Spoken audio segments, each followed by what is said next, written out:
Hello, this is D and I'm back with another video.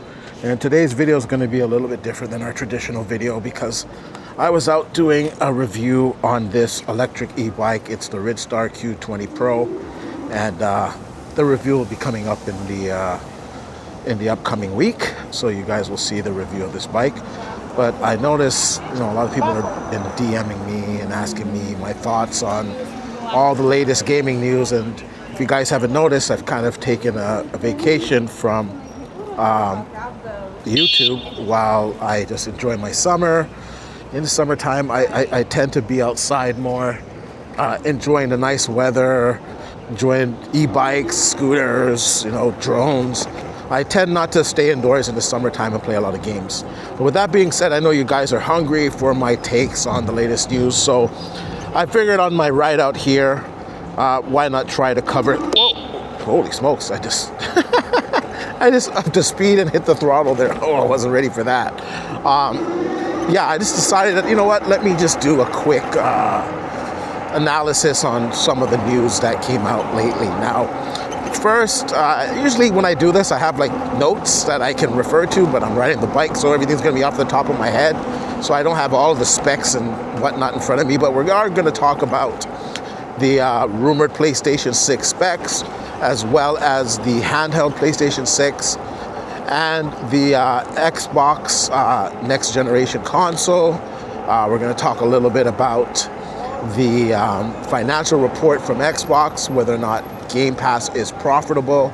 We're going to talk a little bit about Sony going third party, and I think we should probably start off with the Sony going third party. Now, I saw a lot of people getting really happy about this, a lot of Xbox guys over on X and various forums, with a job posting for Sony for bringing over games to multiple platforms, and in that job listing, Xbox was included alongside with PC. Now, a lot of people, or I should say a lot of fanboys, are saying that, that means that Sony's gonna bring their first party games to Xbox. Now, people were quoting Nate the Hate, and he said that he did hear that some Sony games would make their way to Xbox. And then he clarified what he meant, but nobody, wanted to report on the subsequent tweet after the initial tweet. They all just reported on the first tweet where he said, yeah, Sony games are coming to Xbox. Now let's talk about what games are actually coming to Xbox. They're not going to be the first party games. I don't know why guys think that you're going to see God of War and Spider-Man and Wolverine on Xbox. You're not going to see those games on Xbox. What's going to happen, it's the gas games, the live service games, those are going to make an appearance on Xbox. So you're going to see, future Helldivers game, of course, Destiny, Marathon, those type of games. Those are the games that are going to be making to Xbox. Now, I think they have some old licenses on some old games. I don't know, like Parappa the Rapper, if that's one of the titles. Like certain old franchises like that, they might reimagine and redo them for multiple consoles. So maybe Nintendo, PC, and Xbox along with PlayStation. They might revive some old little small titles, like their golf titles and whatnot. But you're not going to be seeing first party AAA experiences like Spider-Man on the Xbox anytime soon. Now, I think it's much ado about nothing. Nate the Hate clarified that, it's going to be it's going to be it's going to be the live service games and little small titles. So that's pretty much that. Now let's talk about the next generation Xbox specs. Now, I reported on this, a couple of weeks ago. I believe the code name is Magnus or something like that. And at the time, the specs looked really good on it, but at the time, it wasn't conclusive on who those specs belong to, if they belong to the next PlayStation or if they belong to Xbox. Now, when the report came out, the naming scheme kind of didn't fit to the naming scheme that Sony usually does for their chips before they come out. So, a lot of people were speculating that that was the Xbox console, the next Xbox. And like I said in my last video talking about it, it was inconclusive. Now we're getting some information that that was indeed the next generation Xbox, as we got a leak for the next PlayStation 6 console, as well as the handheld. Now this is coming from Moore's Law is Dead, and he revealed the specs to it. And now I'm writing, so I don't have the specs in front of me, but I'll put the specs on the screen somewhere so you guys can see it. And the specs look pretty good. Looks like it's going to be a very efficient system. Now, some people were looking at the handheld. The handheld, I believe, off the top of my head, I think it had like 16 CUs that they decided on. And some people were saying, "Oh, that's weak," or that's not as good as the Steam Deck. Now, first of all, AMD and Sony are in a partnership, right, with Amethyst. So they are going to co-develop the next AMD software and hardware. So it's going to be really heavy on AI. So those 16 CUs doesn't really mean that much, because it's going to be heavily reliant on AI. As well, the CUs that will be in that will be from UDNA, RDNA 5, whatever the hell they're going to call it. They're going to be much more performant CUs. So I think it's probably going to be a very good handheld that will pretty much give you the capabilities of a PlayStation 5 in the palm of your hand, with maybe some better fidelity because they're using the AI. I think we're going to have to wait on that. So people saying, "Oh, it's 16 CUs, that's not that much." Honestly, it's going to be UDNA, RDNA 5. The CUs are going to be much better. You can't compare the CUs from different architectures, because they're always going to be better with the newer versions, right? The ray tracing is going to be better. Now, when we look at the PlayStation 6 specs, once again, I'll put that on the screen so you guys can see it.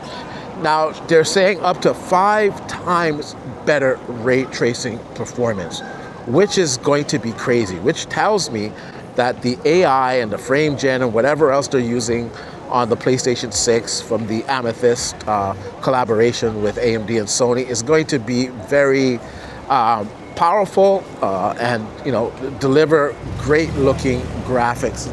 Maybe I'll go down this street here. Oh, sorry guys.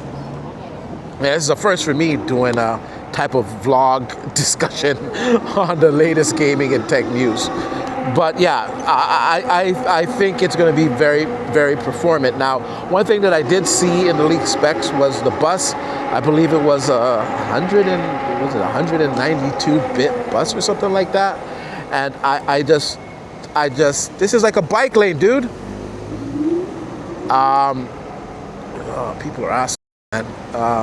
Anyways, back to what I was saying. Now, the PlayStation 6, like I said, I think it's going to be very efficient. I think it's going to have a lot of power. I think it's going to have a lot of AI. I think that collaboration between Sony and AMD is going to yield a lot of games. And I just think it's going to be a fantastic system. Now, I was saying the 192-bit bus. I don't think that's accurate, because the PlayStation 5 and the PlayStation 5 Pro, they're using a 256-bit bus. So it just doesn't make sense to me for them to go backwards and use a 192-bit bus. Now, I know the rumored specs are that it's using GDDR7.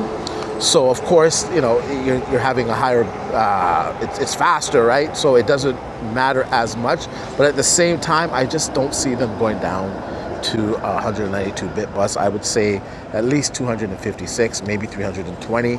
I believe the next Xbox is rumored to have 384-bit bus, 320 or 384-bit bus.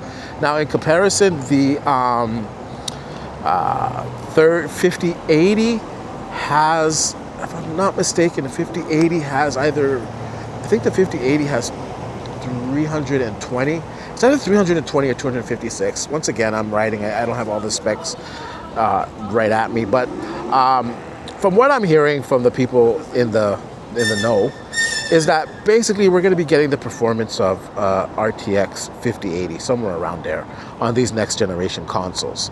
Now, people are saying, oh, how can it be a 5080? That's so powerful. Remember, the next generation Xbox, to my knowledge, is coming out in 2026. The PlayStation 6 is coming out in 2027. The 5080 at that time is going to be ancient. You know, we have another year of the 5080 being relevant. I don't even know if we have another year. Yeah, the 5080, I just don't see it being relevant for that much longer, because the 5080 Super is going to come out, and it's supposed to bypass it by quite a bit in performance. It's going to have, you know, higher VRAM. It's going to have better bandwidth. They're improving the ray tracing, you know, the performance on it.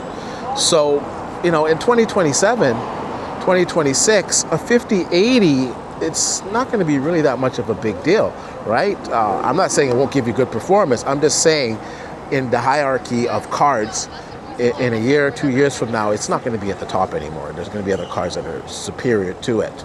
So it's not out of the realm of possibility for these consoles to deliver 5080 performance.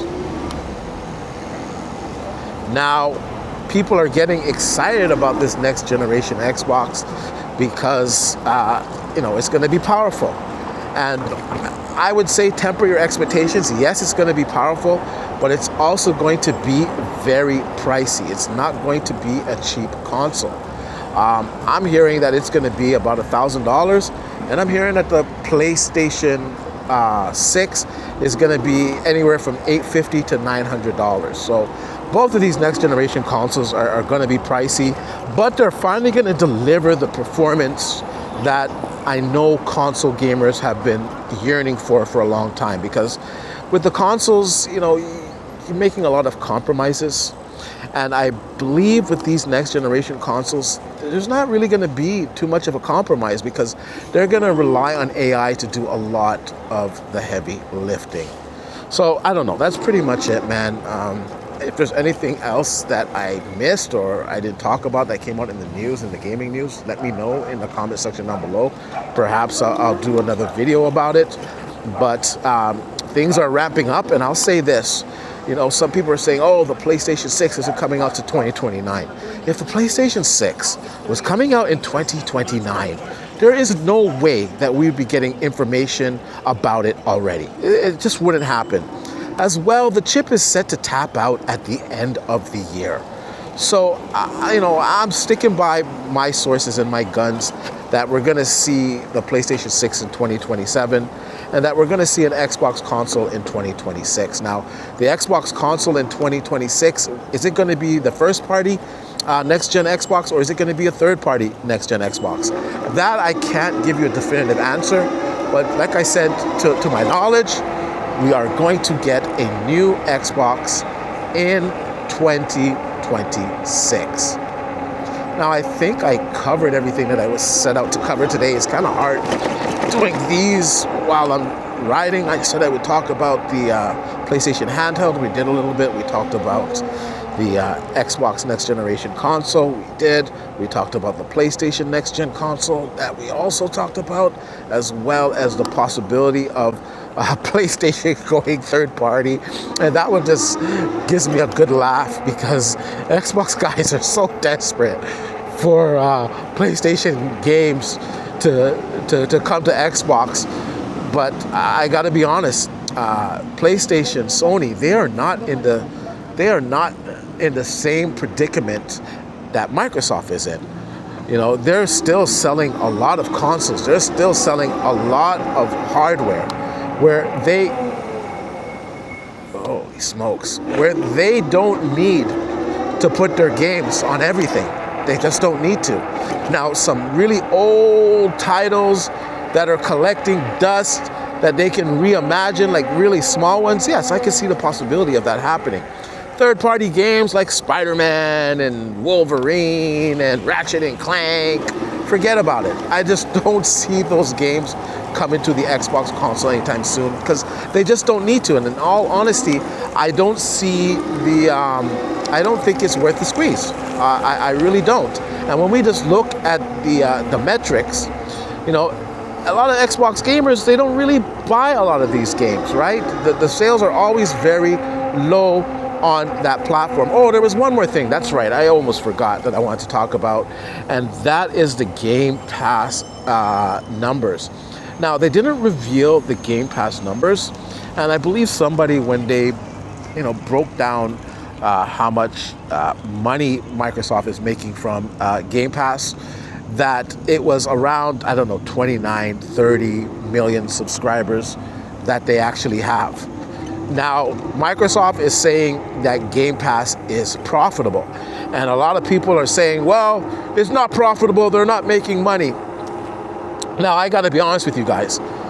Microsoft, Xbox, whatever, they are a public traded company. Maybe we should just turn around here. Just give me a second. We can get a better, more scenic view. Yeah, they are a public traded company. So in all honesty, they can't come out and say that Game Pass is profitable, and it's not profitable. They just can't do that. There'd be a lot of repercussions for that, because once again, they are a public traded company. They have to answer to their stockholders, and that would be fraudulent for them to say it's profitable and it's not. So it is profitable. Now, I think the question is, how profitable is Game Pass? I think that's a valid question, but it is profitable nonetheless. Now, in the weeks and months to come, I'm sure people are going to dig up how profitable it actually is, but nonetheless, it is profitable. And I'll say that is a good thing, because I do enjoy Game Pass. As much as I'm my handlebars here. As much as I'm down on Xbox and their console vision, I do enjoy the Game Pass service. That is a service that I enjoy. I use it on my PC. I used to use it on my console, but I don't really turn that console on anymore. I'm just solely playing my Xbox games on the PC. But nonetheless, the service is excellent. I like the games on it. I like the value that it adds. It's fantastic, and I use it. And the fact that it's profitable lets me know that, hey, Game Pass is going to be around, and I'll be able to continue to enjoy my games on Game Pass. So I think that's good for anyone that is a fan of Game Pass or enjoys playing their Xbox games on Game Pass. That is good news to know that it is profitable. That means that it's not going away anytime soon. But at the same time, we'd like to know how much profitable is it? What is the subscriber count? We'd like some updates on that. And I guess, in the weeks and months to come, we'll probably get that, or we probably won't, because Microsoft, they really don't like to reveal a lot of their numbers.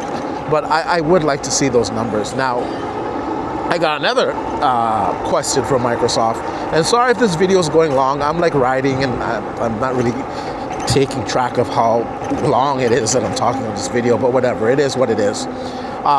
They're making all of this, profitable. They're making all of this record revenue, yet they're laying off so many people. And like I said, I've been away from YouTube, just enjoying the summer, so I haven't really got into all the topics. But Satya Nadella was saying that, they're letting go a lot of these people because AI is going to take over their jobs, and that's not a good thing. You let go all of these people only for their jobs to be replaced with AI. And I understand you're a company, and at the end of the day, you've got to make money, and you want to make as much money as possible. I get it. But at the same time, it just sucks that all of these people are losing their jobs, and their jobs are going to be replaced with AI. And yes, AI is good in certain instances, but I don't think AI is the end-all to be-all, or the answer to all questions or all problems, because there's sometimes you just need, a human touch. And as good as AI is, it's still not perfect. It still makes mistakes, and there's still things that a human or a normal person or whatever could do, just as efficiently, or if not better than AI. So, that kind of sucks that they're getting rid of a lot of those jobs and replacing those jobs with AI. It's kind of disappointing. Anyways, that's pretty much it. I'm going to wrap up this video. If you guys like this type of content, I know just off the cuff, but I was out riding and I said, you know what, why not just give these guys an update. Now this is the bike that I'm riding. I hope you guys can see it. This is a Ridstar Q2 Pro, dual motor, dual battery, crazy ass torque, looks like a motorcycle. You got lots of range, got two 40 amp hour batteries in it. The review is going to be coming up on the channel this week. First, I got to finish up my review for the Apollo Phantom 2.0, and then this video will drop afterwards, but you're getting a little sneak peek here. And this is me riding through the city streets of Toronto. We rode so much today, and we still have like 4 out of 5 bars, and we've done like 40 kilometers. Like, the range on this e-bike is just incredible. And in the summertime, you know, I tend not to take my car out as much. I just like to kind of ride through the city on my e-bike and my scooters. And yeah, I just decided to give you guys an update on some of the gaming news that I've missed because I've been enjoying the great outdoors. Anyways, that's pretty much it. I don't think there's anything else I need to talk about. I don't know if you guys like these type of vlog kind of things. I guess it's like my first kind of vlog. You know, let me know. I'm probably going to end the video here, but I am going to ask you guys to like, share, and subscribe to the video. I'll see you guys in the next one.